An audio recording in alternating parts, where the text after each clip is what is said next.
Thanks. So welcome once again to this session that has been organized together with the Community Engagement Forum as part of the Humanitarian Network Partnership Week. I'm Elena, I work for IOM and I work on the Women Participation Project, which is a flagship initiative IOM has developed together with the CCM cluster to support and promote the participation of women and girls in displacement sites. As I launch a poll and I ask you to tell us where you are currently working or supporting humanitarian operation. Let's see if you can see the poll. I'll also ask my colleague, Christine from the Community Engagement Forum to introduce herself and the Community Engagement Forum. Over to you, Christine. Thanks very much, Elena. So yes, my name is Kristin, and I moderate the Community Engagement Forum, which is a community of practice on engaging displaced community members in humanitarian responses. We until the clusters merged this year, we were part of the CCM cluster specifically, and have always been open to members from all clusters and all sectors, any humanitarian practitioners who want to learn more or share more on engaging displaced community members. So our purpose is to share experiences and challenges and resources. One of the ways that we have been doing this and will continue to do it is through these community coffee and chat sessions, like the one that we're organizing today together with the Women's Participation Project. So I'm very excited about the one today because the Women Participation Project, they've always been very, very good at documenting impact when it comes to how community engagement can actually impact an accountable response. So I'm excited to see examples on this and hear the discussion around it. So I'll share a link in the chat on how you can join the community of practice if you haven't already, and then you'll get updates on all our events and all the resources we share. So I'm going to give the word back to you, Elena. Thank you. Thank you so much, Christine. I hope you can see the poll that I am displaying, unless I'm doing something wrong, which if I am doing something wrong and you cannot see it, please don't let me know even in the chat. I hope, if you cannot see the poll, please do tell us in the chat where do you currently work or support humanitarian operation. If you're joining us from the Middle East and North Africa, from East or Southern Africa, from West or Central Africa, from Asia, from the Pacific, Americas, or if from Europe, or if you are tasked with providing global, HQ, or remote support. We'd love to hear where you are joining us from today, especially if you are new to the Women Participation Project, the Community and Coffee, the Coffee and Chat organized by the Community Engagement Forum, or the webinar organized also by the CCM cluster. So in today's agenda, we are going to first tell you a bit more about the Women Participation Project, if you're new to this initiative. And we are going to share some field examples from countries implementing the Women Participation Project that have organize specific activities to support the empowerment and engagement of adolescent girls. And we are going to hear from them what has been working for them in practice. We are then going to hear from Plan International about adolescent-centered programming and the resources that they have available to support adolescent-centered programming, and what are the added value of implementing adolescent-centered programming.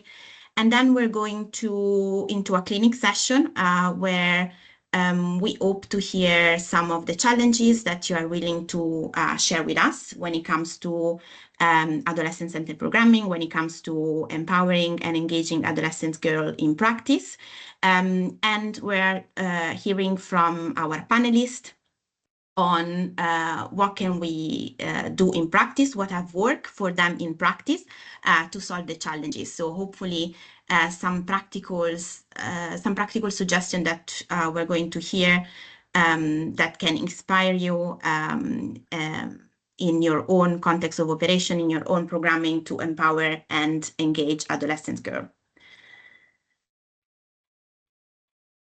Okay, so first a little bit about the Women Participation Project. As I said, it's a IOM flagship initiative that has been developed together with the Women Refugee Commission and the CCM Global Cluster to support the participation and empowerment of women and girls in displacement setting, into camp governance structure, and into the humanitarian response.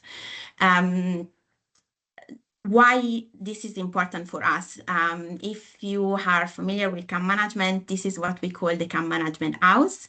And it's a way we have to visualize site management activities, where you see the assistance and protection are the walls of our house, whereas laws and standards and participation are the foundation of our house. And our house displaced people.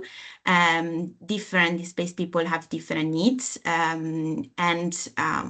what we have to do as site management is to take account of all these different needs and support delivery of systems of protection that can work for everyone that is displaced, including also host communities that are affected by displacement.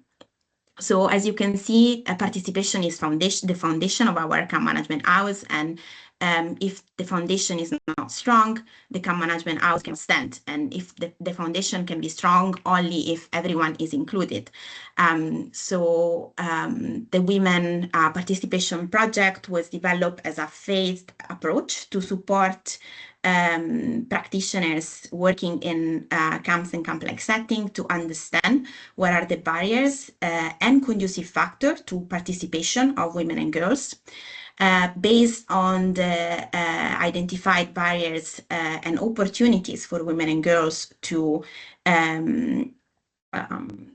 intervene into the humanitarian response, to take decision and to be leaders for their community.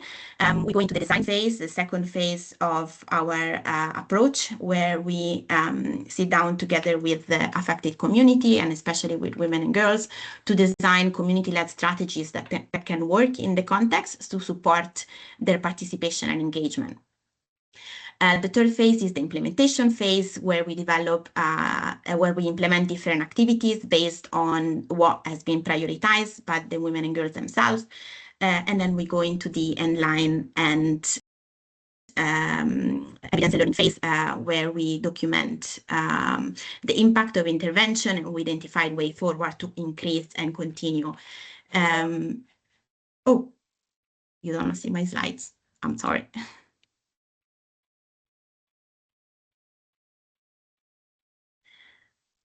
Okay, I think now you see my slides, right? Yes, we can see them now. Okay. It was also nice to hear you talk. We didn't need them. Sorry, I think I messed up with the poll. I apologize for that. So the third phase, as I was saying, is the phase where we document impact of an intervention and identify way forward to continue supporting the empowerment of women and girls. So these are some of the examples of the activities that we normally do, from creation or support to site governance structure, where women and girls can be represented, to awareness raising, training and capacity building to support the leadership structure in the sites and create also the space for women and girls to lead. camp and site improvement to create safer environment for women and girls where they can participate and be engaged in activities as well. Support to livelihood activities to build confidence and decision-making power from household level up to the block level and community level, and also support to emergency preparedness. So the project has been ongoing for several years, since 2016, and has gone through several rounds of review and integration, including an increased attention to girls, and specifically adolescent girls, as a group of displaced population that can be particularly at risk of marginalization, and as a group that often is underrepresented in activities, in consultation, and in humanitarian response. And as you can see here, some of the testimonies and quotes that some of the girls we engage with, these two girls particularly are from Nigeria, have released in terms of how taking part in the activities, taking part in the sensitization, both as participants but also as supporter to the activities, have brought change to their life and give them great sense of self-esteem in terms of capacity to influence decision in the camps. So with no further ado, now that you know a little bit more about the Women Participation Project, we are going straight into some testimonies from colleagues that are implementing activities in some of the countries where the WPP is implemented. So we're going to hear from Namrata, who is joining us from Bangladesh and is going to explain us about the activities that IOM site management and site development team have been conducted in Cox's Bazar to support the empowerment and engagement of adolescent girls. We're going to hear from Simad, who is joining us from South Sudan and is going to present us what IOM has been doing, especially over the last year in Bentiu, IDP sites in Unity State, to empower women and specifically girls living in the sites. And then we're going to hear from Mohammed, who is joining us from Yemen, and he will explain how the WPP is engaging girls in informal sites in Yemen. So then we will hear, as I said at the beginning, from Claire Lofthouse, who is sharing Plan International experience and expertise on adolescent-centered programming. Great, so over to you, Namrata. Can you hear me? Yes, hello. Hi, Elena and everyone here. So thank you for taking your time and join this webinar. So I also have two of my colleagues here with me, and I would like to request them to introduce them as well. Emmanuel. Hi, this is Emmanuel. I'm in Bangladesh. Hi, Johannes. I'm in Bangladesh. So before we deep dive into our experiences with the adolescent girl engagement, we would like to start with a small video. So Elena, please.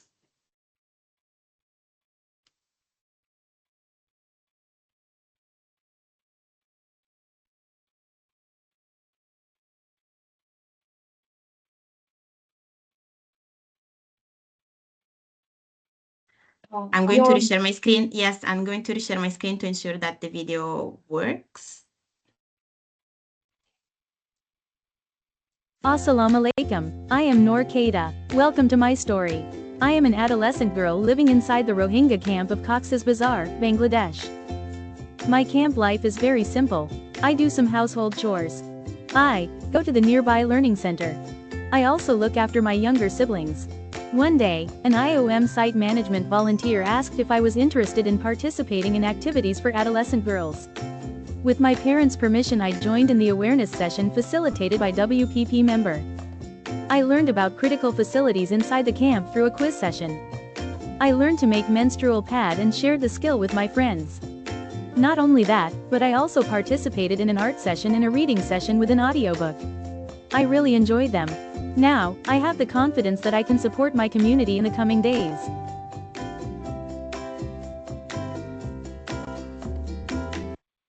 Assalamu alaikum. So as you have seen that with this small video, we actually tried to share with you the activities that we have done with the Adolescent Girl. So if we take the story of Nur Qaida, you can see that she's an adolescent. And in this context, in this Rohingya context, her world is very small, her mobility is very limited. She is not involved in decision making, not in household level and not in the community level. And then she might know the path of a shelter, but she rarely knows about the critical facilities inside her camp. And then she might have a lot of questions, but she doesn't have a platform to share what she thinks, or to share her queries and questions. So from this point, in this scenario, we have started the engagement with the Adolescent Girl. And in this context, and I think in every context, empowerment cannot be individual. It always has to be relational among the structures that are already existed in the community. So as you have seen in the video, we have engaged the established women committee members who are accepted in the community as community leaders, as a representative of the women. So we have engaged them when we were engaging with the Adolescent Girl. And currently in Bangladesh, in 17 IOM camps, we have 1,908 women committee members. So for us, the objective for the Adolescent Girls engagement was very simple. We wanted to enhance access to safe and suitable learning and skill building opportunities for girls, which is aged between 12 to 17, but it's not a strict range. So that they grow with knowledge, with skills, confidence, and supportive networks within the community, like the community leaders, like the parents, the humanitarian workers, and the fellow adolescent girls. So in 2025, we have engaged with 6,071 adolescent girls, and among them 162 were persons with disabilities. And we have also involved the 42 adolescent girls in a fire safety structured FGD, where the adolescent girls have identified the root causes of fire in the camp and what should be the response mechanism, what they think they should do first. And then we have also done a participatory study on adolescent girl participation in this year. So the next slide. So we have actually divided the participations with adolescent girl in 6 phases. So the first phases was obviously barriers, as we have already shared that, the mobility here is very restricted. The terrain is very hilly, and then there are also cultural and religious norms. For example, the imams and the mahfis, they doesn't defy women's participation or girls' participation, but it has to be in a very cultural and religious accepted way. And then there are very limited information for the adolescent girl. Like when we were doing the consultations, the adolescent girl shared that, we doesn't feel safe to go to latrine, to use the washroom in the night because it's outside of the shelter. So this is such a basic thing. So coming for the, going far for participating in an activity is a bit difficult for us. So that was one of the barrier. And the second slide. Okay. And then we focused on creating access. So, access is like we were talking about mobility and other things. So, access doesn't mean that it's physical always. It's also the socio-cultural norms and everything. And one of the thing is in Rohingya community, the adolescent phase of a girl's life is considered very, very sensitive because mothers were sharing with us that, during this time, if a girl is, if the reputation of girl is hampered, then there is high chance that she would not get good proposal for marriage. So it's going to create an instability for her upcoming life. So we have to ensure that we are addressing those barriers and we are creating access. So obviously, one of the thing was we involved women committee members very extensively. They were facilitating the sessions, and it was all only women, only female, and only girls setup, so that we are not breaking the socio-cultural and religious norms, like we are adapting to that. And then yeah, and then can we go to the next slide?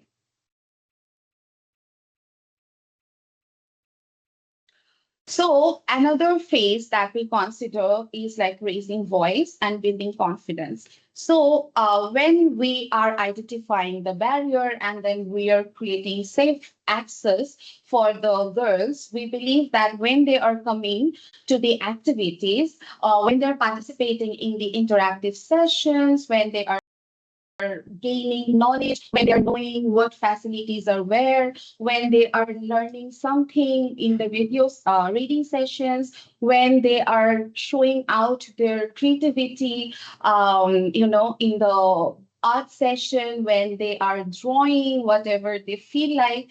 So I think it gives them a safe space to raise voice, to share what they are thinking. And even when like we are engaging them, like, okay, say, what do you think are the main causes of fire? Or how do you feel participating in these activities? So when we are taking feedback and they are giving feedback, I think that they are getting a space to raise their voices. And at the same time, when they are raising their voices, it's also building their confidence. They are feeling that, okay, I can do it. Maybe I can do something because when we did a survey with them, so almost 63% girls, they have agreed. And for us, it's a really big number that 63% of girls said that, I really think that if I continue participating in activities like this, then someday I can serve my community. I can serve my younger sisters. So yeah. And then let's move to the last two phases. So the last two phase we believe are agency and influence. Of course, we have just started. 2025 was our first year with the adolescent girl engagement. But so these two phases, like agency and influence, is our goal. This is where we aim to reach. So when we are saying about agency, we want the girls to take action. They don't only participate in structured engagement, but we also want them, to take action. They give us feedback, what's going on around their blog, if they have any concern about their community or how can they do betterment for their community. So we want them to take that agency. And obviously, lastly, it's influence, like when the girls would be shaping the decisions in their camps, in their lives, not only in personal level, but also in the house, in the households level, and also in camp level, in community level. We expect that girls would be able to shape the outcome, and they would be part of decision makings in all the levels we have mentioned. So we are aiming, and we hope that we will be able to reach to these two phases. So another thing where we want to focus is like why intergenerational engagement matters. And when we are talking about it, it's the relation or engaging the WPP members in the Adolescent Girl activity. So as we have shared before that, WPP members are well accepted, they are trusted and respected in their community as women members. So which is why we thought that, it will be great that if they're engaged, then it would help us, and it actually has helped us to overcome a lot of barriers, like the trust issues from the parents, and then mobility in some cases, because when the adolescent girl would move inside the block, they would be accompanied by the women committee members. So I think that really helped us a lot. So what the women committee members have been doing for us, obviously, as we said, identified and informed us about the barriers.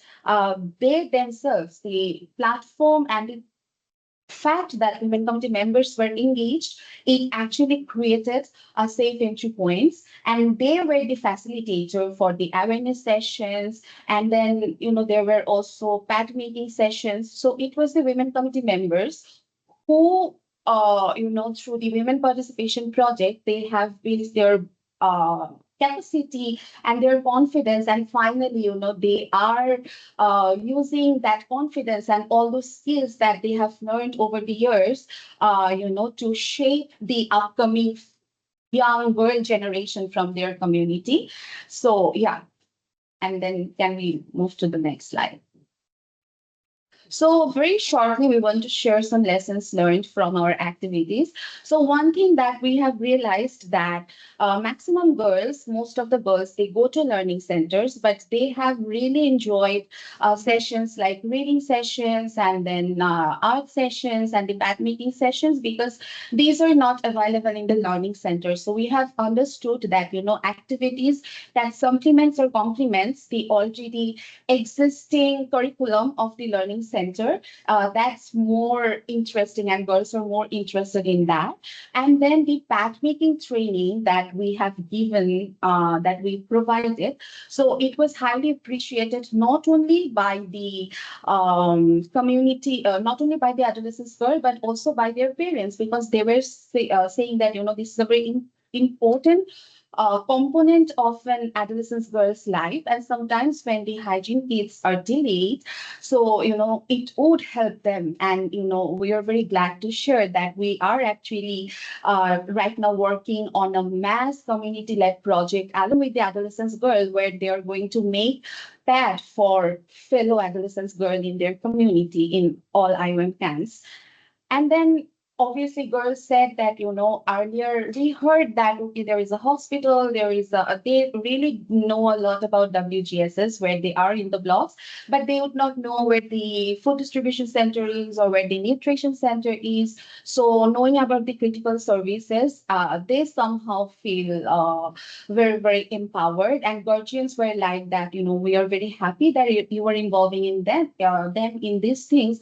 Otherwise, because adolescents in Rohingya context, they really doesn't have enough opportunities, both girls and boys.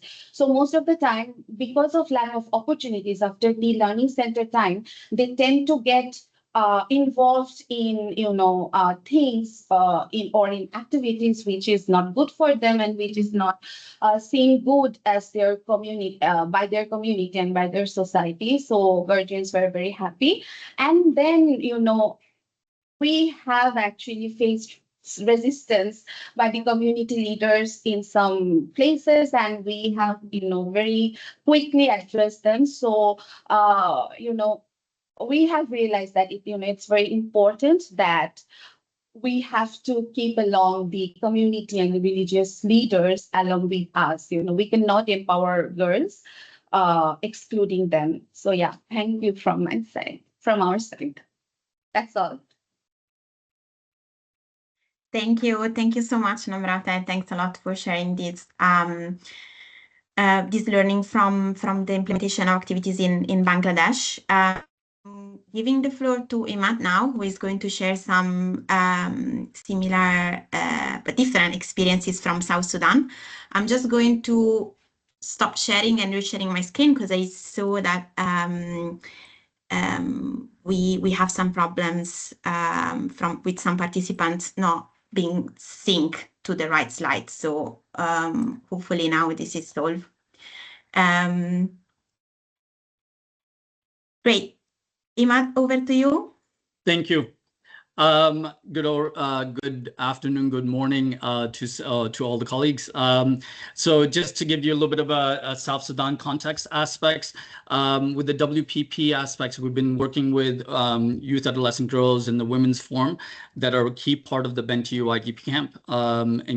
And we've been working with them with the WPP aspects on exploring social solidarity economies, which is like income generating opportunities, and also exploring different interventions that they want to work on. Some of the things are from anywhere from digital literacy, well, foundational numeracy and literacy using gamified apps. One of the key things that I think I'll kind of highlight, and then we can discuss a lot of the lessons learned from South Sudan, is how do we ensure safe spaces for youth, adolescent girls? And naturally, one of the first things is prioritizing physical accessibility and security. And this is more about making sure that we have safe spaces that the girls and youth, adolescent girls can access, and that the community trusts. This is, I think, the main key part is, and I think the trust element is something that will keep coming back to. The other aspect is engaging in fostering emotional learning and psychological safety, and that's creating a culture in these spaces that are grounded on humanitarian principles and do no harm, but provide respect and validate the feelings and the challenges that a lot of the girls are going through, and really support them in emotional well-being. And some of the ways that we've kind of adopted that in South Sudan is with all the workshops, we really focus on breathing and meditation aspects to build mental resilience. And that's a key part that I will kind of reinforce a little bit later, but that's one element that we've integrated into all the activities that we do, because we see a really great response from the community, and it benefits them almost immediately. So we kind of reinforce that during every activity, and it creates a good sense of trust with the community to be able to talk about problems and issues in a safe place. The other aspect is ensuring the safe space is girl-led and co-designed. So one of the main things is making sure that the girls themselves have some kind of self-agency in these spaces. And what's happening in these spaces are designed in a co-created manner, which I think we were discussing a little bit above with how these projects are designed. So that's a key part of allowing youth, adolescent girls to understand that they have decision-making and they can be a part of the decision-making process. And I think once we do that, engage them in that manner, it really builds up their self-confidence to explore other aspects as well. Elena, if we could go on to the next slide. So this is just a picture of the digital learning, but to continue, one of the main things that I think we need to also focus on when it comes to provide trained and relatable facilitators. And that really means that the people that are in front of the community can talk to them in their language, can understand their issues. And this also builds confidence in the community to really embrace the things that they're learning. We know when it comes to language aspects, this is really important. To be able to communicate in their language increases the comprehension of the things that are being communicated, and also builds trust as well. So this is another key aspect on focusing the attention around the trainers and the facilitators in those spaces is a key aspect as well. The other aspect is, again, comes back to building trust. So maintaining strict confidentiality in these spaces, creating clear protocols that protect the girls' privacy. And these are the most important, and creating facilitators that run these spaces, knowing this information and building on top of it is really key to build long-term consistency and trust with the community. I think when it comes to building trust long-term, that is the key aspect, and how we engage with the community, how we represent with the community, how we talk to the community, all adds up, and especially how we are seen communicating with younger demographic like youth, adolescent girls is really important. And one of the key things that we keep talking about with the community is really leading it by example. If we want these spaces to be safe and trust, and the community has trust in them, we really need to lead in all aspects of how we engage with the community with that ethos of leading by example. The other element, which sometimes, before we go to the next one, is just offering holistic and relevant resources. This is really important. Being able to share things that the youth adolescent girls can relate with, culturally, religiously, linguistically, is really, really important. This was something that was done in Cox's Bazar with Sesame Street, where they contextualized a lot of the Rohingya materials. And this had a really amazing impact from the youth and the students that were using it, because they see themselves in that material. So it really helps empower them. And also, really the main thing is inspire them to look at opportunities that they may not have considered for themselves and the community. So to really foster, what we need to do is connect all these things that we just talked about in a way that is, again, reinforces and builds trust with the community, with parents, community stakeholders, and especially with the adolescent girls. If it can go on. So next, what I will talk is a little bit about the lessons learned from the Cox's Bazar, from the South Sudan context. I will cover these two lessons learned into two kind of aspects. One is, how do we shift from delivering solutions to building capacity and co-creating with the community?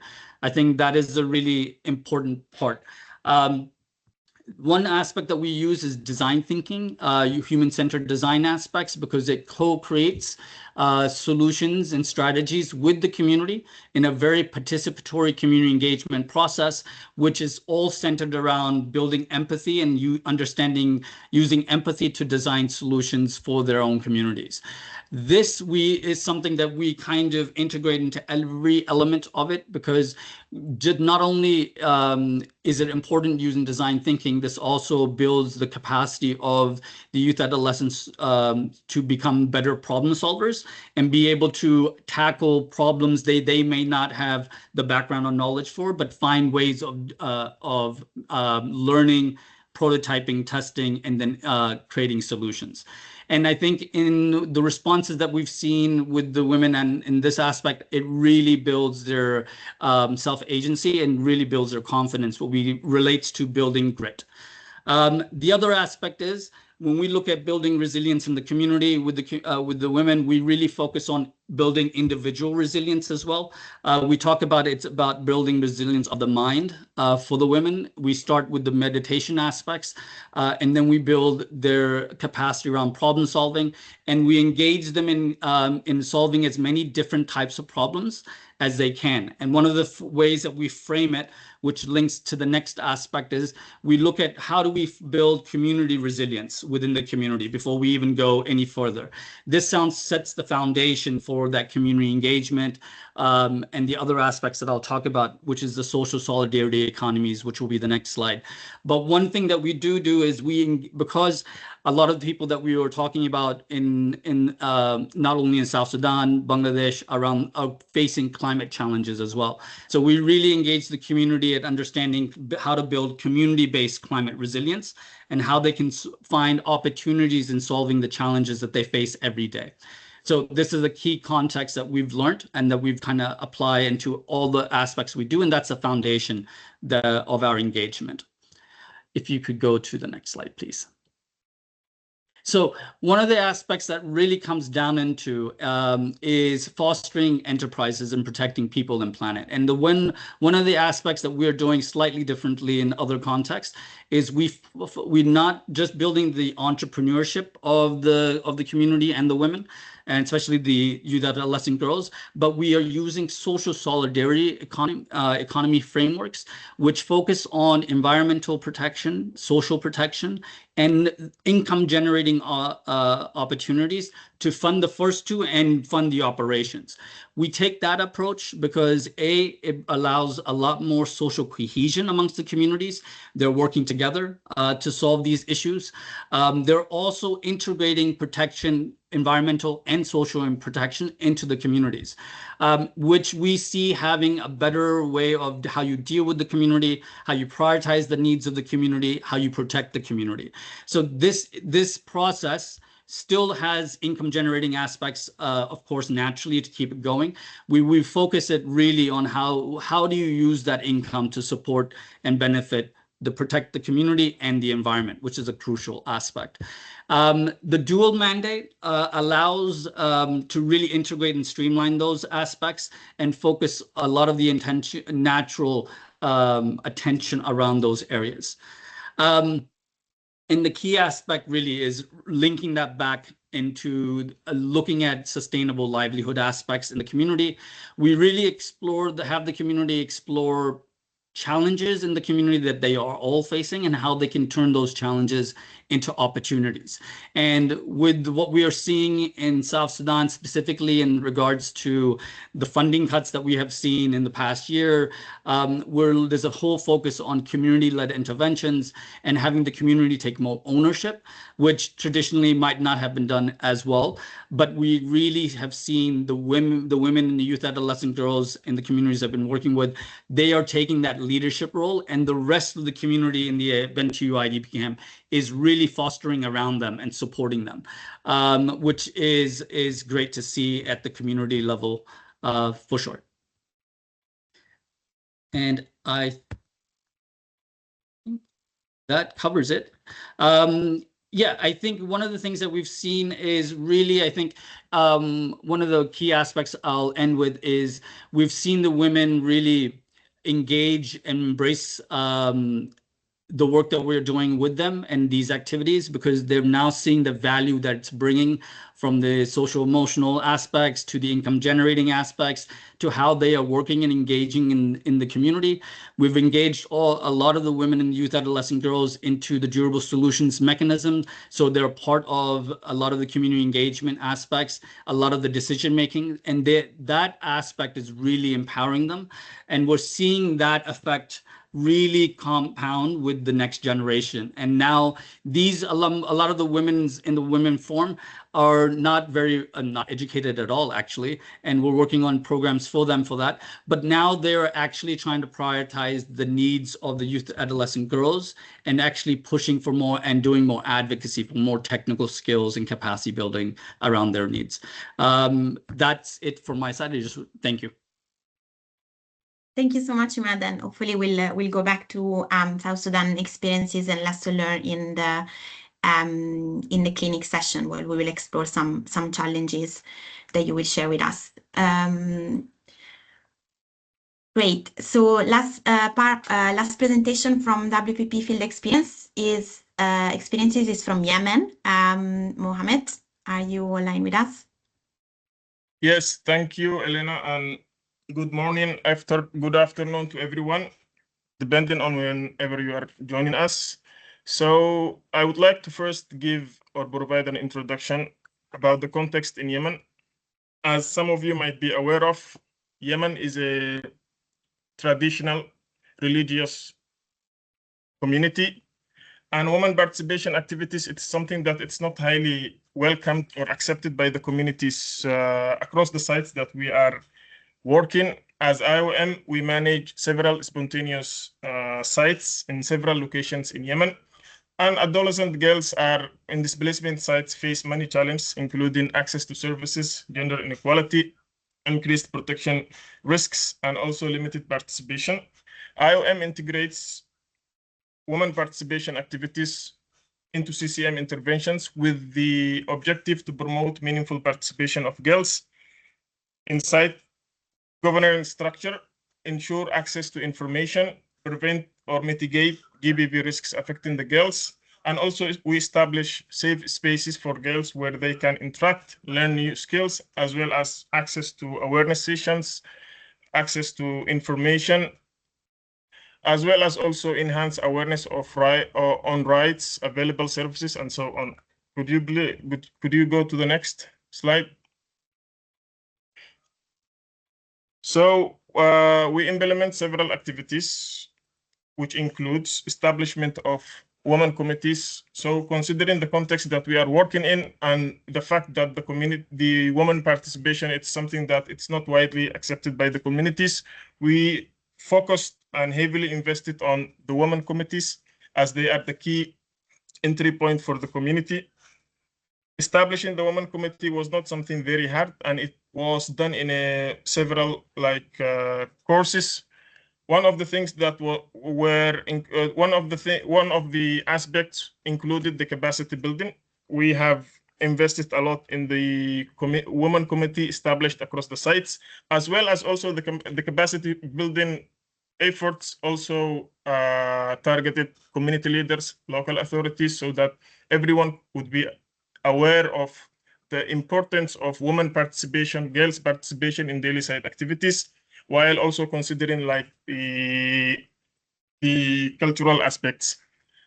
We also, and another activity is life skill training that mainly targets the women as well as also the girls, which enables them to first contribute to daily site activities, as well as they take it as a space where they can learn new skills, find income opportunities so that they could also support their families. We also have English and Arabic literacy programs, given that, especially since the sites that we are working, women and girls especially, they don't have access to education. Majority of the girls and women we interact with are illiterate, which, and with the considering now the context or the context that we are working in, as well as also they need to communicate with their relatives, they need to interact with other people, they need also to be engaged in daily site activities with this literacy issue that they have. So this was posing like a sort of a barrier so that they could be able to. However, now with the activities that we have been implementing, we have seen like there have been some sort of improvement across the sites. Also, awareness session is awareness campaign is also another activity that we do implement across the sites. So to promote the women and girls activities, girls participation in daily site activities. Also, we have the cash for work activities where women contribute or participate the cash for work so that one, to support their families, given that displaced people in displacement sites live in a very difficult living condition. So this provides them with an opportunity to gain income generation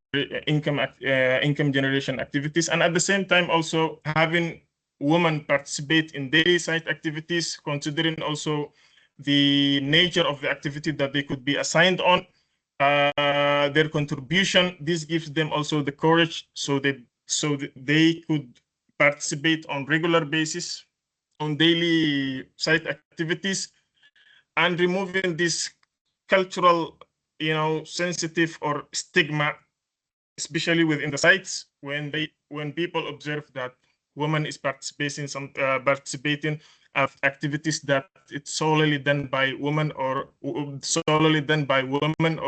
etc. Next. So regarding the role of the established women committees across the sites, one of the key roles that they play is mapping the vulnerable and at-risk women and girls in the sites so that they could have access to services and a safe referral would be conducted. Also conducting awareness sessions, given that the women committees, they are from the site and they know the culture, they speak the same accent, the same language, and also accent of the site committees. The acceptance of the women hearing from women committees, it's even much better than when they hear from external one. So this gives them also the trust, the confidence to participate in these sessions. Raising women and girls needs also safety concerns and participation. Sometimes we observe throughout the daily visits or daily activities that women, they are reluctant to directly approach the CCM staff or the humanitarian partners, but through the established women committees, the access to services, the access to information. It's really easy. Promoting also another role that the established women committee play is that promoting women's and girls' participation in daily site activities, which include like the life skill training that we normally implement, the cash for work, either implemented by IOM or also the partners that we have in the sites. The impact that we have seen throughout the years is that improved community acceptance. At the beginning, we had a 0 women participation across the activities in the sites, but now we see that they are not only engaging the sites, the activities implemented by IOM, but also they are contributing.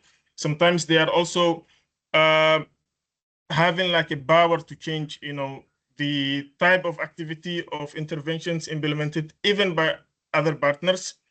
Women committees also acting as a protective network, advocating for women's and girls' rights. Previously, we had, whenever we have, for example, focus group discussion were only solely were with the men, no participation from the women, as well as also when it comes to the needs, So the discussion was only that women expressing their needs, and it's not taken to that. However, now we see that, and one of the examples, the good examples that we had in this regard was that at the beginning, as IOM, we were distributing solar panels across the sites. And these solar panels, for example, the input came from the men. When we increased the participation of women, we learned that women, while they emphasized the need for the solar panel, but they were stressing that having a solar street lights across the sites with the risks that they face during the nighttime to access service points like wash facilities and so on. So this resulted us shifting from household solar panels to solar street lights that could cover the site at the site level. Similar to for example, the wash partners, shelter partners, when they are implementing activities related to shelter, the design and everything. Now, even we see that other organizations are now even changing the design from what they used to do to another new approach that is mainly coming from the women. Increased participation of women and girls in community discussions. Previously, we normally do a CCM, a site level meetings with the community. Previously, we used to see that a few men and maybe 1 or 2 women are attending with no voice at all. But now we see that even the adolescents, they are actively participating, raising their needs and concerns. Enhanced also life skills of women and girls, enabling them to find income opportunities and support their families throughout the life skills training that we normally conduct for women and girls across the sites. We have noticed that some of them, they took the initiative. For example, they learned, and then from that, they took the initiative of training other women participants across the sites by themselves. And last thing is that increased awareness among women and girls on many topics, including GBV risks, early marriage, and personal safety. Next slide, please. So during 2025, I'm just talking about last year, the input that we had during 2025 included we reached more than 6,000 women and girls through awareness sessions. We delivered also capacity building training, life skills training for more than 400 vulnerable women and girls on sewing, weaving, traditional perfume protection. We also provided capacity building for more than 200 women committee members on several topics, which included introduction to CCM, community feedback mechanism, durable solution, protection mainstreaming, HLB rights, and other related topics. We also supported English and adult literacy programs for 72 women and girls. Next. So lastly, the key lesson learned that we had over the years. One is early engagement with community leaders, authorities, parents, as well as also active site committee members is essential to increase community acceptance and participation of women and girls. Women committees served as effective entry point for community outreach, identification of vulnerable cases, and facilitation of safe referrals. Establishing a safe spaces. We normally, as indicated before, we have women spaces dedicated for only women, ensuring privacy and everything that the women need. So this also played a very critical role in enhancing community trust and sustaining also participation of women across the sites. Integrating also WBB within CCM interventions contribute to livelihood support, and continuous outreach better address multi-dimensional needs of women and girls. So this is all, and thank you so much. Thank you so much, Mohammed. It's great to see how adult women that are part of the Women Committee are used to support adolescent girls across different contexts. So I think this role that the women can play in mentorship is really great, and I appreciate all these experiences being shared. I'm going to give the floor to Claire now, but before getting into her presentation on adolescent-centered programming, I want to ask you if you want to share in the chat in one sentence a challenge that you faced engaging adolescent girls meaningfully in your programs. I will group them, and then we can, together with our panelists, discuss some practical strategy that have helped in similar context to address similar challenges. So please do share some challenges, some obstacles that you face in your context of operation, in your programs to engage meaningfully in adolescent girl. And then we'll try to build on the experiences of our panelists, of Himad, of Mohamed, of Namrata, and of Claire, of course, to share some practical challenges that can help.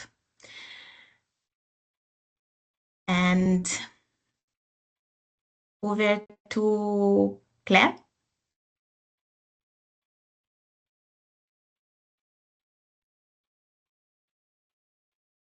I'm muted. Hello, thank you so much, Elena. Hi. I'm just checking you can see the presentation. Yes, and now it's in presentation mode. Oh, okay, super. Yeah, okay, perfect. Thank you so much for inviting Plan to speak on this session. For me, it's been such an eye-opener to hear all the great work that's happening when it comes to adolescent responsive programming and approaches from the CCM sector.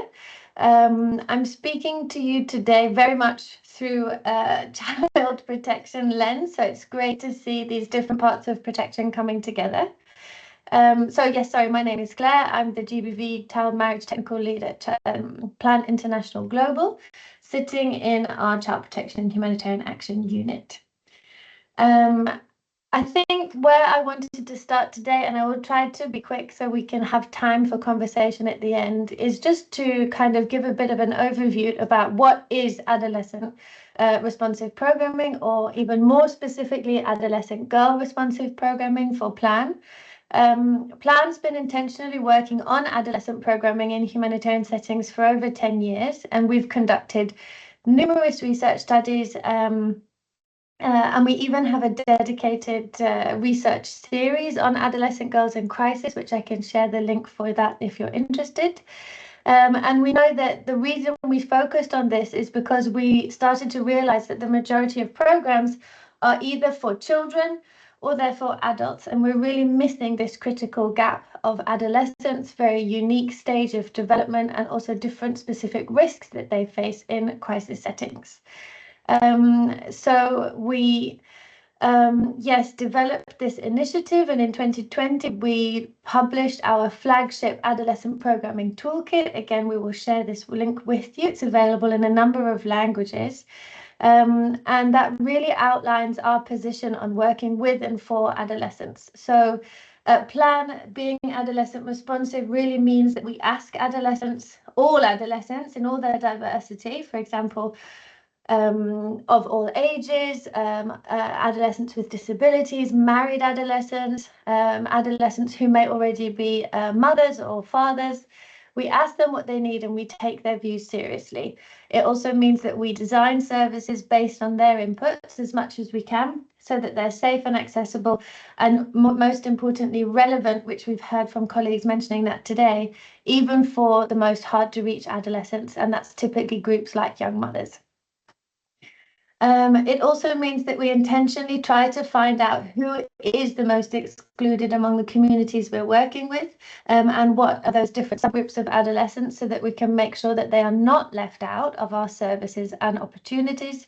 And we make sure that our programming, well, at least our programming really demonstrates to us that adolescents will seize opportunities to influence decisions that affect them if those spaces are created. Which often is something that we try to build into our programming, and I think something that the WPP project has really demonstrated just before.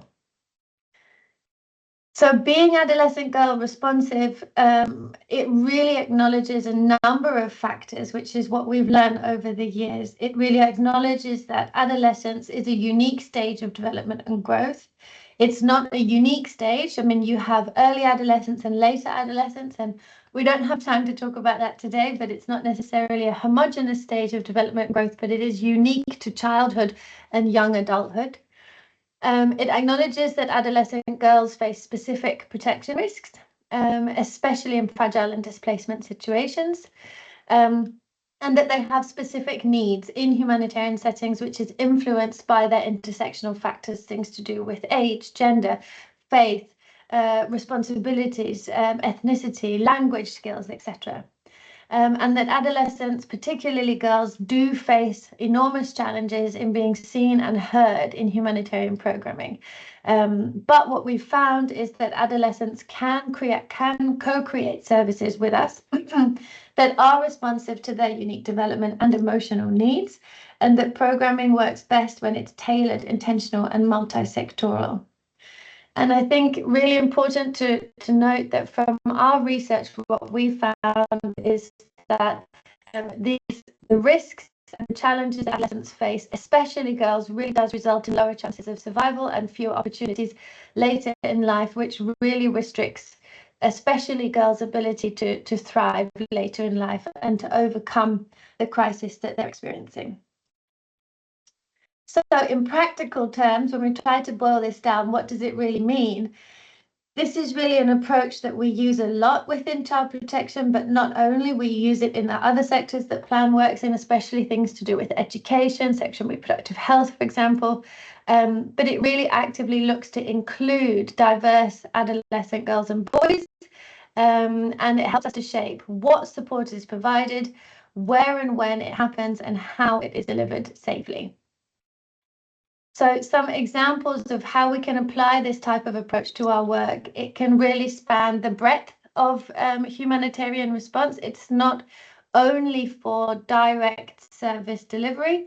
We can use this approach in leadership, which I think we heard some of that of earlier just now. Leadership and coordination, for example, involving adolescents, especially girls, in decision making or creating adolescent advisory groups, for example. It can be applied to how we conduct our assessments and co-create or not co-create those project designs. So making sure that data collection includes the voices of diverse adolescents, and that we can include them also in co-designing what those solutions look like. We can also use this approach in how we implement and monitor, making sure that our feedback mechanisms are adolescent friendly, and that we have the space to make adjustments based on that feedback, and that we're not just collecting it and then it goes nowhere. And I think something important that maybe often gets missed out is how we can use an adolescent responsive approach in our staff training. when we work with girls, we find that it's really essential for us to regularly unpack our internal biases so that we can improve our service delivery, and that us as service providers are not acting as part of those harmful mechanisms that are excluding girls and other adolescents from full participation. So I have two very quick examples I wanted to share with you. I know we're short on time, so I will try and do my best. The first example is very much in line with the WPP project looking at adolescent girls, which is really exciting, I think. This is a project. It was a 2-year project. It's coming up to finish at the moment, and it was based in Ethiopia and Nigeria, with the goal to improve the participation and leadership of adolescents. That includes both boys and girls across humanitarian response. So as a quick summary, the project trained humanitarian actors and service providers on adolescent responsive services and approaches. It also trained adolescents themselves on what it is humanitarian action and leadership skills. And it also created opportunity for some adolescents to then be part of decision-making and coordination platforms, including with government. So this reached 112 adolescents in Nigeria and 129 adolescents in Ethiopia, with an 80-20 split of girls to boys. So that really reflected our focus on girls' inclusion.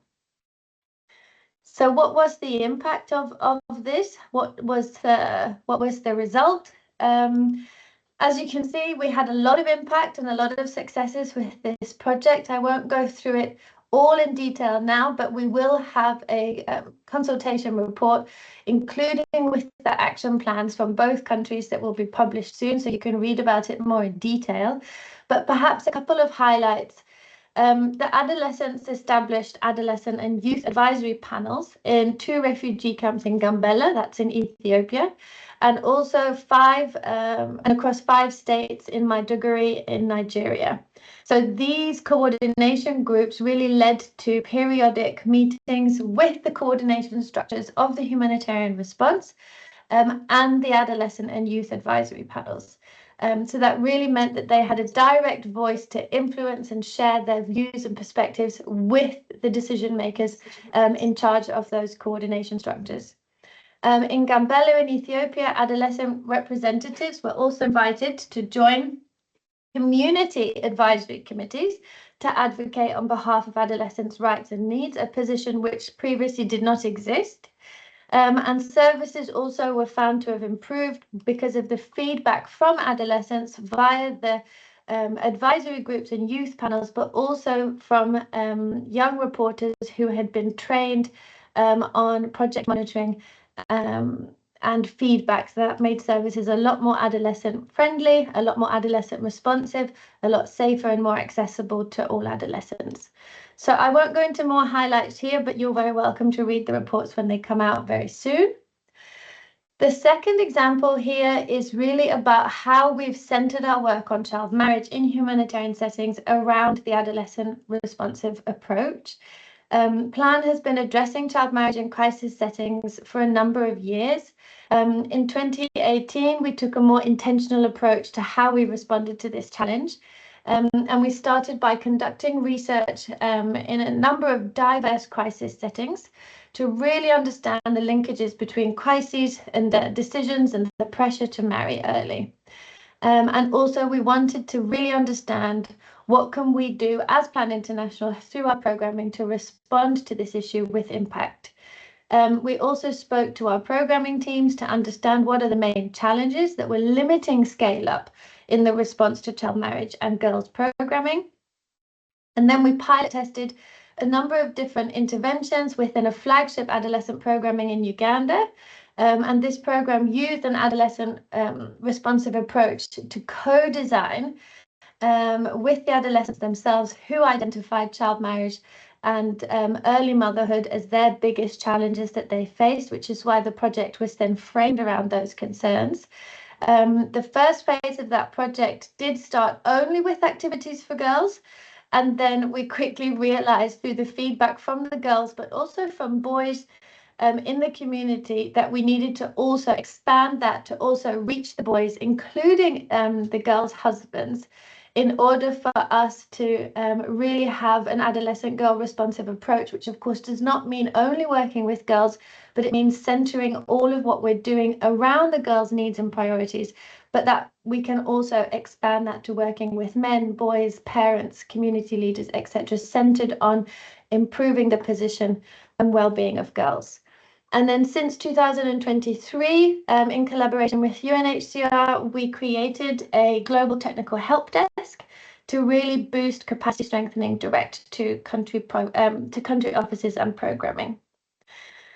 So what did we learn? What did this teach us? We learned that complex issues like child marriage really do require the involvement of adolescents, especially from the start, and most importantly, girls who have experienced marriage, so married girls, and young mothers. It taught us that taking an adolescent responsive approach helps to avoid reinforcing harm while allowing girls to drive their own change. It's really very much good programming that's already enshrined in all of our global guidance, but it helps us to basically bring that to life by using this approach. These projects are not necessarily the most expensive budget-wise, but they do require time and commitment from us to invest in adolescents' leadership and decision-making and being flexible to modify based on their feedback, which is so essential.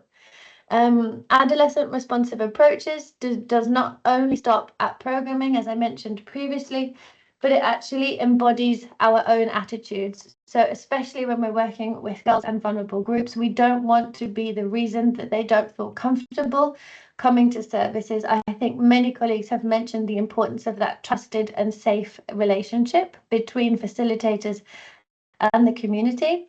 And so it's important that we regularly integrate into our staff trainings reflections on our internal biases and attitudes when we're working in these settings. And as we've seen in our flagship program in Uganda, as well as programming elsewhere, this approach is not only in line with our standards and quality programming, but it does really create impact. So, for example, in our project in Uganda, at the end line evaluation, we saw an increase of 164% of girls and young mothers who were accessing protection services at the end line compared to the baseline, and a major decrease in the number of child marriage cases by 79% as a result of that project. So it really does have a big impact on girls' lives. I won't go through this slide in much detail. I want to give us space to have conversation, but we have a number of resources that we have developed that really embody an adolescent responsive approach, and in particularly an adolescent girl responsive approach. We have a guidance that's coming out in the next week. Also with UNHCR, that's a holistic guidance intended for staff working in any refugee or other crisis context. There are specifics in there to do with refugees, but it's applicable for all settings. We also have tools to help us to collect data and analyze that data safely when it's coming from sensitive issues like child marriage and GBV.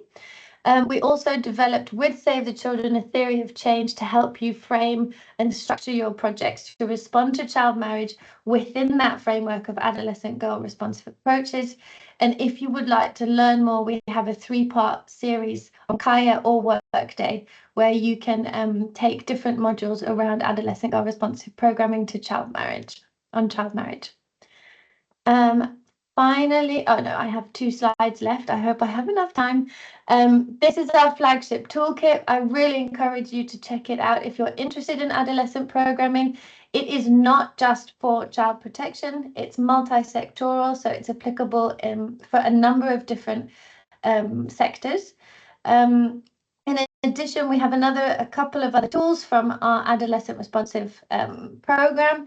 For example, our child and adolescent friendly feedback mechanisms, our laughter and play manual, which is creative exercises specifically for adolescents in crisis, and a rapid gender analysis toolkit focused around the needs and priorities of adolescents and youth. And for those of you who are interested in working on cash and voucher assistance, we do have a series of mini guides for improving how we deliver CVA with and for adolescents. So again, embodying the adolescent responsive approach and thinking about how we can manage CVA with adolescent programming. So please do go and check those out if interested. A couple of final thoughts on what you can do now based on our lessons learned when it comes to adolescent responsive programming. Really engage early and share that decision making. So involving adolescents in assessments, planning, coordination, advisory groups or roles, and really look to intentionally include the most excluded. This could be out of school, married adolescents, young mothers. Make sure that they're not excluded because they're already being marginalized. So we don't want to reaffirm that that exclusion by our activities. Even if you're doing, for example, needs assessments or consultations, even just one consultation with a group of married girls will really enrich your findings. So it's not necessarily doing revolutionarily different things. It's just about how we can be the most inclusive. Remove barriers and mitigate the risks. So thinking about addressing safety, mobility, timing, and how we deliver our services, so that we don't unintentionally cause harm, and that remember working on sensitive issues that affect adolescents, such as child marriage, might put staff in harm's way as well. So you also need to consider that in your risk mitigation. Resource adolescent participation. So this is time and money. I think we've mentioned already earlier, budget for safe spaces. It's really important that those spaces are co-designed with the people who want to use them or who you want to use them. So budget for that. Consider transportation, facilitation and sustained engagement, and also involving local women's or youth groups who can then support those adolescents even after your project has closed.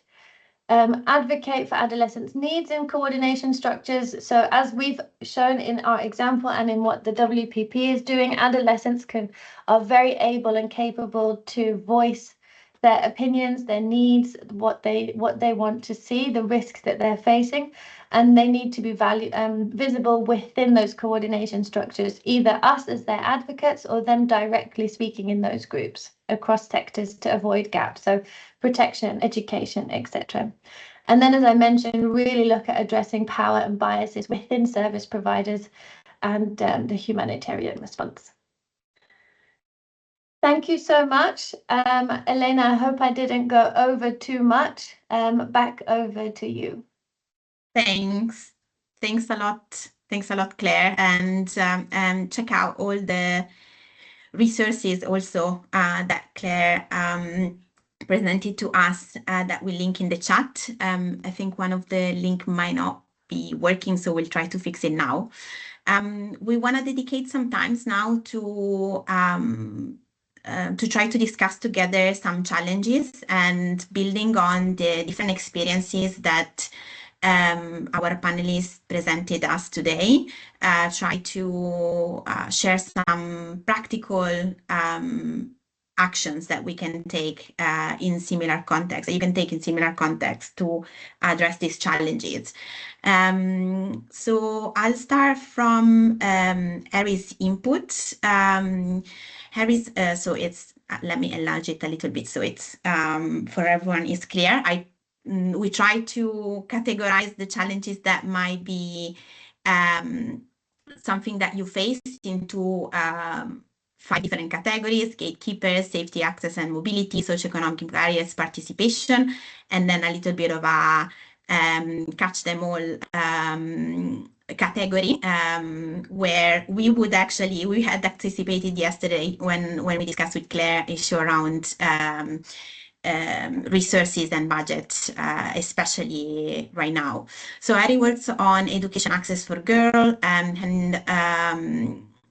his challenge is that stretching resources to conduct case management for as many as they can is really challenges.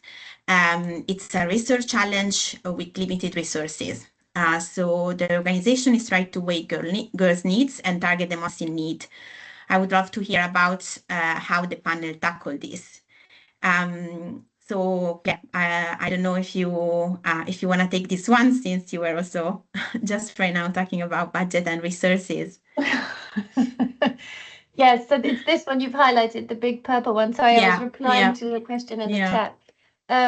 Stretching resources yes. The resources it's always a challenge. And especially when it comes to case management, making sure that we have that financed and supported. And there's a lot of ongoing mentorship that we need when it comes to working with girls through case management, especially on issues like child marriage.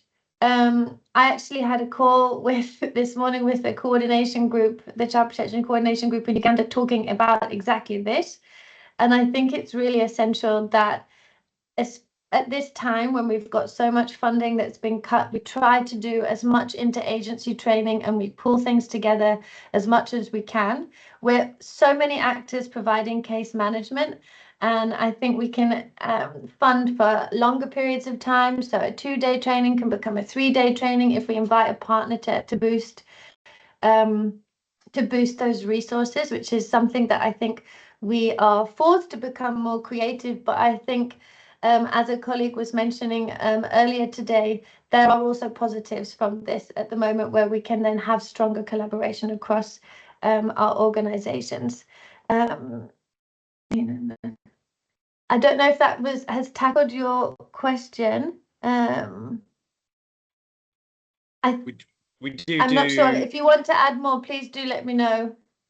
Yeah, no, I like that. We are doing more of it, but it doesn't fill the gap. So that collaboration piece is, fantastic. Now we've got some really good relationships with Human Rights Council, Rainbow Initiative, a few sort of health and protection adjacent organizations. I think we're very aware that in order to try and take something to scale, there's 100,000 people on our list of people that we could target in our data set, out of the 1 million. And of those, we are able to reach 5,500. And it's cutting down at each stage, and it's very hard, particularly when you try and enact a participative approach and try and get adolescents to engage in, okay, well, what do you think is the most important barrier? It becomes very, very complex. But yeah, thank you. That one absolutely makes sense to us. Yeah, thanks. And if your resources are so stretched, sometimes it's better and safer to not start case management and look at other ways to provide, for example, MHPSS services or just psychosocial support activities in safe spaces if you can't commit to following that through, because then it starts to become more potentially harmful to start and stop. But yeah, glad that helped. And if you want, we do have an online course looking at case management and child marriage and the challenges there. I can put the link in the chat. I think it's probably in there somewhere, but I can put it in again. It was developed by UNHCR and Plan, but it's case management, so it's applicable for everyone that's working in that service. Fantastic. Thanks. Is that the Kaya one? Yeah, it's on Kaya. Yeah. Yeah, nice. Thank you. Great. Maybe if I can add, I think if you are working in camps and complex setting context, also get in touch with the camp management agency. They might know organization even at the local level that might be active in the area and might be able to support. So they might also have a mapping of existing capacity in the area. Great. We had already some example of other challenges, but maybe before we go into them, I see Dr. Imat has his hand raised and also Shaima. So I guess I'll go in order. Dr. Imat, do you want to intervene? Do you want to share a challenge? Yeah, thank you. This is, let me introduce myself. This is Dr. Himat Kharotai. I am in organization named by UIPIR Afghanistan. we are working for women, for youth and adolescent under UNFPA Charter. And we have some challenges to involve the female colleague for the humanitarian response, and also for targeting, for distribution, for data collection, and also to engage them in the humanitarian response, to to conduct various surveys like targeting, PDMs, climate surveys, beneficiary selection, and also to engage them for qualitative and quantitative data. And we are a network. We have a very wide presence across the country, and we are a volunteer. So I will request through your webinar, if you can please link us with some working group or networks, associations, or organizations that we can work together to share the SOPs, the materials, the applications, the response mechanism, the tools. So this can be a bilateral support, as we are working for woman empowerment for youth and adolescents. So, and also if any network who are eager to support our initiative, our mission and vision for youth and adolescent, and also to have an interaction. So this is from my end. So I have shared my contact, my WhatsApp, my email through the chat box, and also we will request Plan International. I think they are also working in Afghanistan. Sadly not, no, just to reply to that one. Sadly, we're not in Afghanistan, and I'm sorry, Elena, for mentioning UNHCR, but we do have a global collaboration with UNHCR, so we have a technical help desk. So even if Plan is not present in the country, we can still potentially support you. So if you have a specific question or challenge, you can drop me an email and we'll see if it fits within the framework of that collaboration. Yeah, thank you so much. Can you leave your email in the chat box so I can drop you the email? Yeah, it's just It's there, in the last one. I'll Yeah. put it now in the last message, so you have it again. It's there. And if you scroll up, there are also the details that Christian will share on how to join the Community Engagement Forum if you're interested, as it's a network of organizations working on community engagement, so it might be of interest for you. And I also left you details on how to reach us for the WPP, the Women Participation Project. We don't have activities in Afghanistan, but we have colleagues that maybe might know organizations that could be a resource for you. Thank you for your guidelines. So if you can also link me with them so we can share, we can give them presentation and we can share our assessment, and we also conduct some research on youth and adolescent, like youth in education, in health, in nutrition, in livelihood recovery, in every aspect, so that we will be very useful for them to have to provide them the useful data for the program development, or for presenting, or for sharing for their MI system. So we have good a major number of volunteers across all across the country, who are intellectual writers, analysts, researchers, who are professional in various sectors. So this can be also a support for them for the data management and also for the assessment coordination. So it's really appreciated. Thank you so much. It's great to hear that you're conducting both these activities, and you can find the details in including email addresses in the chat. Shaima, I see that your hand is raised. I apologize if I mispronounce your name, but over to you if you wanna share something. with us, thank you with so our much. panelists. Thank you. It's perfect. My name is perfect. It's Jaima. Thank you so much, Elena. And I'd like to thank all the panelists for their interventions and insightful presentation, really.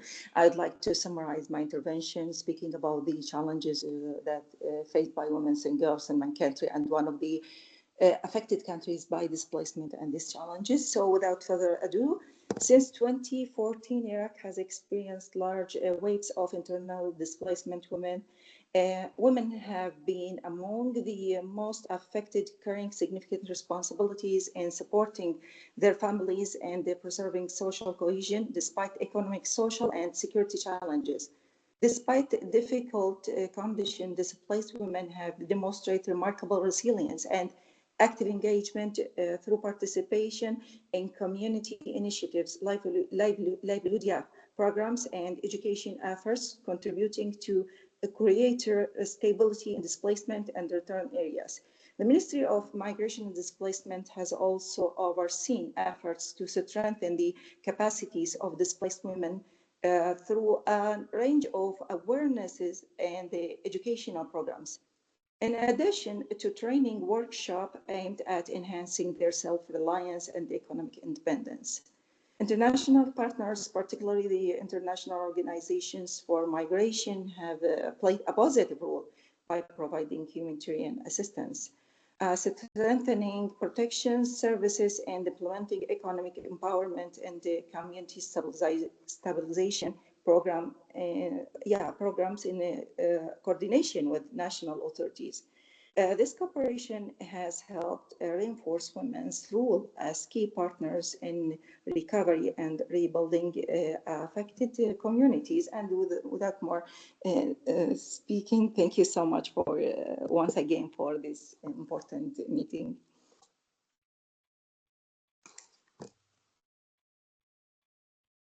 Thank you so much. Thank you so much for sharing your experience. I know we are a little bit out of our allocated time. Maybe I just wanna ask a question from to the panelists, because I know they have tackled this in different ways, and I also know this is often one of the biggest obstacle that we have in many contexts to engage adolescent girls. And so the question would be, how can we, or how in practical ways you manage to get parents and leaders and community buy-in into activities involving adolescent girls, as often we work in contexts where they might not see very favorably their involvement in activities. So maybe I'll ask all the panelists to share maybe a quick action that work in their context. Maybe starting from Namrata and Bangladesh. What have you experienced there that really work to get community buy-in and gatekeepers buy-in to support community participation? As you know, like we said that we have done a consultation. So one of the things that we did is we consulted with the adolescent girl, boys, and then adolescent moms separately, adolescent dads separately, and then imams and manchis. So because this consultation, they have really helped us to see their perspectives. And at the same time, we have also informed that what we are trying to do and how we are trying to do. And as I have told you, like engaging with the WPP members, it has really helped us a lot, because the community leaders, especially, imams, basically the imams, they are a bit resistant towards women engagement. So, but since 2018 till now, they have seen the impact of Women's Participation Project, the women committee members, and how they're affecting the general women's life. Because in WPP also, we always, it's a female-only program. We really do not engage with any male unless it's necessary to respect their social norms and cultures. So that has helped. And one of the things that we have done is like, let me give you an example, like in one of our camp. So, we had a session, which was a reading session, and we have created an audio book. And we have created an audio book, and actually we have translated the book in Rohingya, and then one of the youths have recorded it. So, and we use speaker to play the audio book. So few of the imams and some madrasa going students, they have objected. They were like, because they thought that maybe we are playing songs, and they're like, okay, what are they doing? This is not culturally accepted. So we have immediately addressed that, and then our camp managers and the WP focal points, they have talked, they spoke with the imams and the madrasa going students, and then we said that you can come. I mean, not in the session, but you are free to listen the content. You can see, and then when they listen to the content, they were like, "Oh no, okay, it's great." We were just a bit, worried because you were speaking speakers. So one of the things that we have done is we have not, we did not delay in addressing their concerns, especially the community leaders, because the parents, they really want their daughters to engage, because even the parents have flagged that child marriage is a very big issue. And then there is premature birth is causing a lot of health thing. And they have also said that, the divorce rate has gone high because of the child marriages, because the women, they are not mature to handle a baby and then a family. So they are in favor of it. But yeah, so this is how we did not delay in addressing the concerns from the community leaders. Yeah, I hope it helped. Thanks, Amrata. Himad, Mohammed, do you have any top tip to share from your side based on your experience? Maybe Himad, we start from you. Sure, thanks. I think there's 2 points really, and I mean, to sum up. One is engaging all the various stakeholders in the design of the intervention. They should understand truly what you are trying to achieve. And if they don't understand, you should have a participatory engagement with them so they truly understand that. That's one. The main thing aspects, so that will definitely help get the community on board. But the real thing is really looking at building consistency and engagement with the community. I think once the community understands what you are there for and your actions kind of resonate that, it's like really leading by example. When they see how you engage with the rest of the community through your words and your actions, I think that really builds trust. And then once you have that, you can really build on top of that, especially when it comes to a lot of these sensitive aspects where not everybody's willing to engage because of the cultural aspects or the religious aspects. So those are 2 things that I think would really resonate, building trust and engaging various stakeholders to support girls programming. Thanks. Thanks. Mohammed, anything to share from your side from Yemen? Yes, thank you, Elena. So I just wanted, in addition to what the colleagues have already mentioned, I just wanted to also add that we used, for example, the shelters of the committees, especially when it comes to implementing the life skill training. Trainers first were selected from the site, and then activities before establishing a safe space for women or girls. We initially implemented the activities at these shelters where we could have enough space for the implementation. And then we gradually moved toward, community centers, dedicated platforms for the women, where we currently implement the women-related activities. Another thing is that we also used, shared success stories. For example, when we started the women's participation activities in the sites, at the beginning, we have a reluctance from in some sites, and in other sites they were like refusing at all to have such. Even the communities were refusing. But when they saw that the success we have done in other sites, especially this was shared throughout the capacity building. Sometimes we have these sort of awareness sessions where we then use a PowerPoint presentation showing the pictures, showing everything. Then the community felt like, for example, there was privacy. Even now, if you look at the pictures that we have, it doesn't, for example, show any face of a woman. So privacy, everything was taken into consideration. Another success stories of some women who were able to, start reading and writing. Other success stories of women who were able to initiate or start income generation activities for their families and now supporting having a mini shop within the displacement site. So this kind of success stories also encouraged other sites to have similar activities within their sites. I think these two things are what I would share. Thank you so much. Thank you. Thank you so much. Thanks so much for sharing this. And we're wrapping up. Claire, any last word of wisdom on engagement with gatekeepers, something that worked well for Plan? I wanted to share maybe something a little different because I'm very much coming from the child protection world, child protection and GBV. And it's just been so fascinating for me to listen to all of the approaches that are happening within camp coordination and management. And I really see so much harmonization in our approaches. And I think that there is maybe a lot more that we can potentially do together where we can really reinforce each other's work. A lot of the work that you've shared are things that we do in our programming. So I think, my mind is whirling about how we can reinforce what each other is doing, avoiding duplication and really capitalizing on the fact that we all have less resources right now.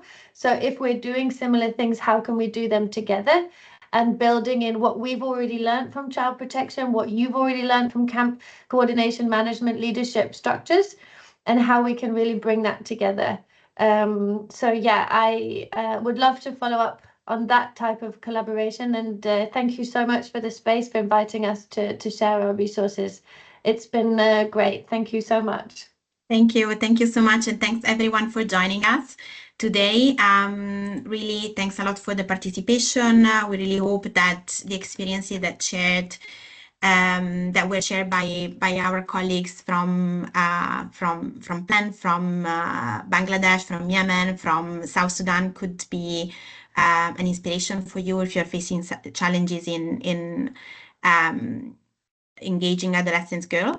If you have one takeaway from this session you want to share with us, please do let us know in the chat. Otherwise, we really hope to see you in one of our next events, including the coffee and chat from the Community Engagement Forum. Thanks a lot. Thank you. Bye. Thanks, everyone. Bye. Bye-bye. Thank you. Bye. Over. Thanks very much. That was a great job. Yeah. Thank you. Thank you. Bye. Bye-bye.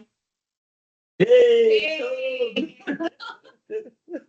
Lovely to see you. Anyway, I should probably go now. Good to see you. Good to see really, you. Really enjoyed that, guys. And Barkan, if he's still here, that was great from Yemen as well. Or is not. Anyway, that was great. Thank you very much. Bye-bye.